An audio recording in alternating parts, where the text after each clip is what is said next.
পুজোর আগেই সুখবর, দ্বিতীয়বার মা হলেন জনপ্রিয় টেলি নায়িকা জাগৃতি গোস্বামী ঘটক, যাকে শেষবার দেখা গেছিল জি বাংলার জনপ্রিয় ধারাবাহিক সর্বজয়াতে।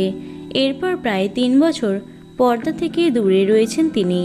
প্রথম সন্তান এবং সংসার নিয়ে ব্যস্ত ছিলেন অভিনেত্রী। এবার দ্বিতীয় সন্তানের মা হলেন তিনি। পুজোর আগেই তার কোল আলো করে এলো এক ফুটফুটে কন্যা সন্তান। অভিনেত্রী নিজেই সোশ্যাল মিডিয়ায় পোস্ট করে সুখবরটি সকলের সাথে ভাগ করে নিয়েছেন।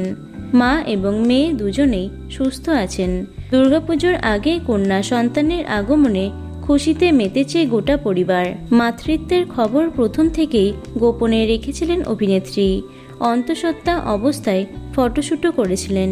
তবে সন্তানের জন্মের পরই সেই সমস্ত ছবি পোস্ট করেছেন অভিনেত্রী। সন্তানের জন্মের পর সোশ্যাল মিডিয়ায় ছবি পোস্ট করে অভিনেত্রী লেখেন, দ্বিতীয়বার মা ডাক শুনবো, না চাইতেই ঈশ্বর আমাকে সব দিয়ে দিয়েছেন।